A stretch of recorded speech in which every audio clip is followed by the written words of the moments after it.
Midjourney Panning and Dreamshaper version 7. Hello my friends, how are you doing? Today I am Team Nostromo. Oh, look at that, pretty cool, right? Okay, so here we have the new panning function of Midjourney. Look at this amazing cyberpunk city pan. And it's going, and it's still going, and it is still going because you can go as wide as you want with this. So here we have the full width of my image, and it is amazing how great this is adding parts to the city that really make sense and really build up the scene. Now this is very easy to use. The only thing you have to do here is to create an image, and then you want to upscale that image by clicking on one of the U buttons, and then afterwards, when this is upscaled, below the upscale you will have these arrows that are pointing left, right, up and down, and when you choose one of those, this is of course extending your image in that direction. Now after you've chosen one of these directions, you of course can go as often as you want, but the next time you will only be presented by the same choice you chose last time. So in my case it is either left or right, but no more up or down. If this option does not show up for you, you want to go onto Midjourney and type /settings, and then when the settings window is open, you want to activate the remix mode. So let's go to Dreamshaper version 7. So here we have the Civet AI page. As you can see, there is a new version here, and as always, I would suggest that you look at all the settings, all the text down here from the description and the sample image. Of course, I made a lot of sample renders for you that we are going to look at. Here you can see things that have been improved, and you can also find out information on how to use this better. For example, especially this part here that we are going to look at in a second. But before we go into that, let's talk about what is the special thing about Dreamshaper 7. Now this is a model that can do photorealism, but at the same time also digital art, and at the same time even anime images. So when you click through these images here, you will see a lot of different styles that are all executed in a pretty well style. Now, because I know the realistic style the best, this is what I tested the most, and I will also show you some of my prompts. But of course, what you want to do here is when you check out the model is to click on one of these images. You can see how beautiful the quality is.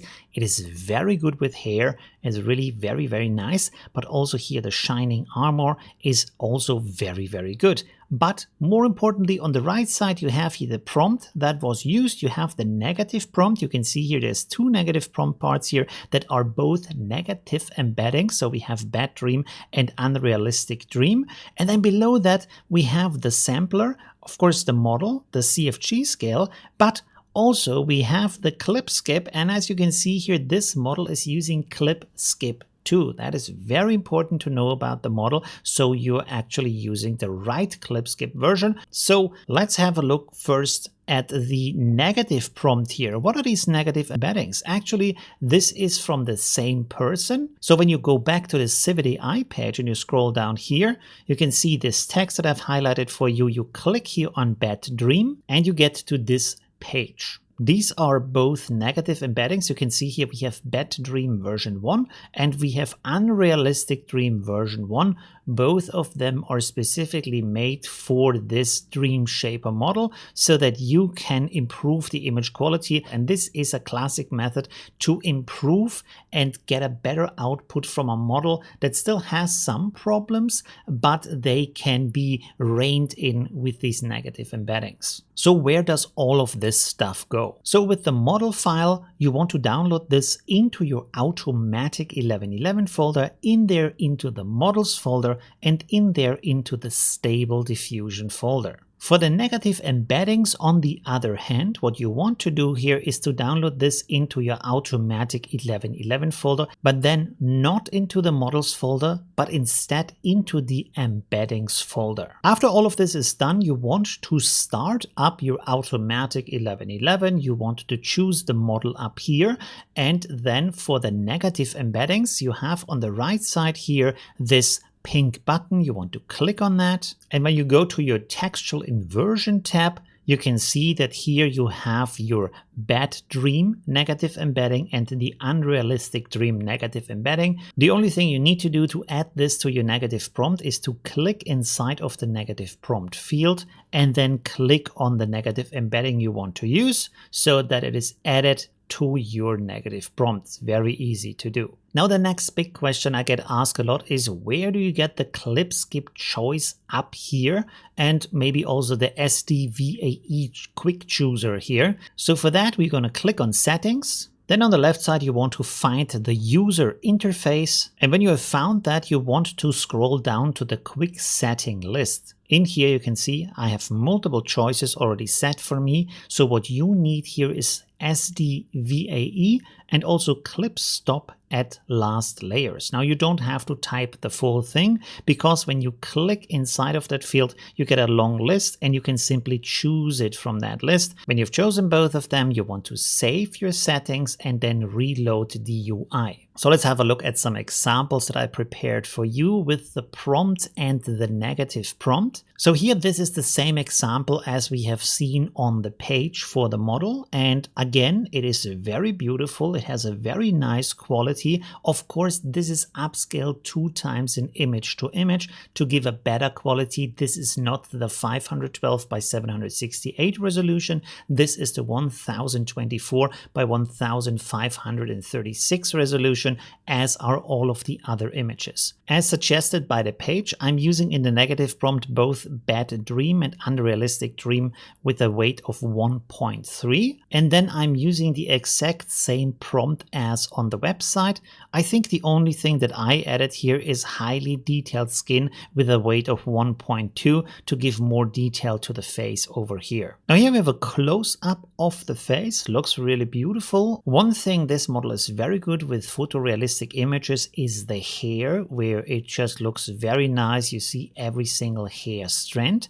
But one thing that also stands out here is that often in the upscaling, this has a little bit of a problem to get the image completely sharp and crisp. I will show you a trick on how to get much better quality at the end of the video. Here we have the chainmail she is wearing. The detail is beautiful. The quality of the reflection is very nice, and I'm surprised to see here that we have a reflection of a city in this chainmail. So that is really amazing and makes it look very realistic. Here we have another example. It's just a slightly change of the prompt. In this case, you can also see that I'm using the LoRa Phoenix Stress version 2, which I have also linked in the video information below. And I have the Add Detail tweaker, where I have a video about this here. This is a very useful tool to get better details in your images and make them even more amazing. Again, here we have a close-up, and as you can see, the face is beautiful, the hair is amazing, and here we have the chainmail that she's wearing in this case, and this is more decorated, more ornamented